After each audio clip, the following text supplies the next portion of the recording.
भारत के कारोबार जगत के इस समय की बड़ी दुख खबर सामने आई है। देश के दिग्गज कारोबारी टाटा समूह टाटा ग्रुप के प्रमुख रतन टाटा जी का निधन हो गया है। 86 वर्षीय रतन टाटा जी की तबीयत बीते कुछ दिनों से खराब चल रही थी। उनका मुंबई के ब्रीच कैंडी अस्पताल में इलाज चल रहा था।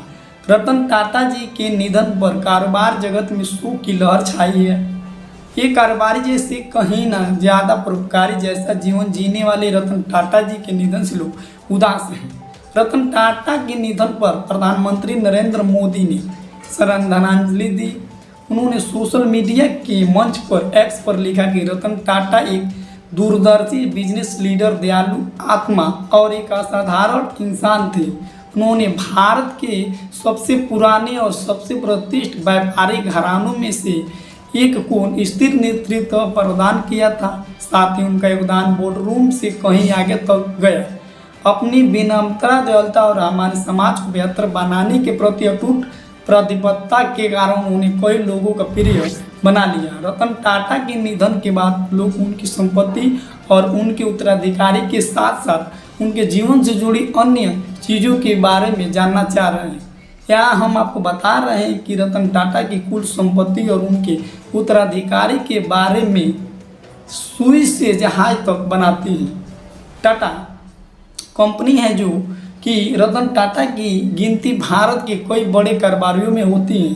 शायद ही कोई ऐसा घर होगा जिसमें टाटा का कोई सामान यूज नहीं होता होगा। टाटा की कोई बड़ी कहावत है कि सुई से लेकर टाटा सुई से लेकर जहाज तक बनाती है। अब आते हैं रतन टाटा की संपत्ति पर।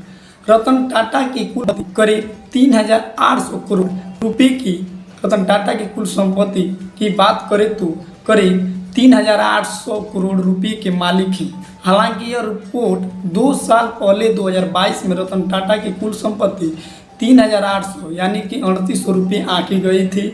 Wealth Hurun Indian rich list में उनकी जगह 421वें स्थान पर थी। कमाई का बड़ा हिस्सा परोपकार में करते थे खर्च। रतन टाटा अपनी आमदनी का बड़ा हिस्सा दान कर देते हैं। यही वजह है कि उनकी नेटवर्थ उनके कद और कंपनी के कारोबार के मुकाबले कम है। रतन टाटा कारोबारियों में से साथ साथ परोपकारी के रूप में मशहूर हुए। टाटा ट्रस्ट बनाकर उन्होंने अपनी कमाई का बड़ा हिस्सा परोपकार पर ही खर्च किया।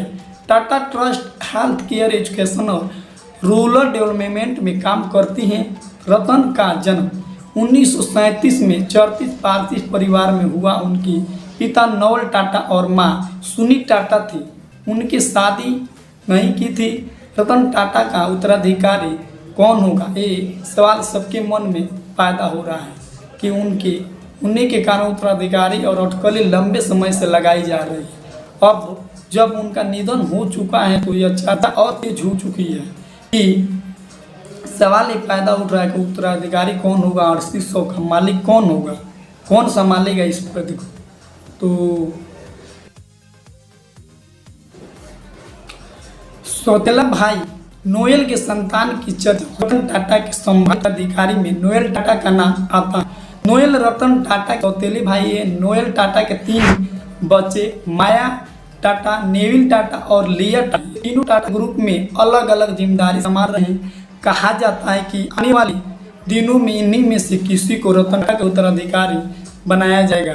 देश के बड़े उद्योगपति जी का निधन हो गया है, तो क्या करें, सबको आना है इस दुनिया में और फिर चले ही जाना है।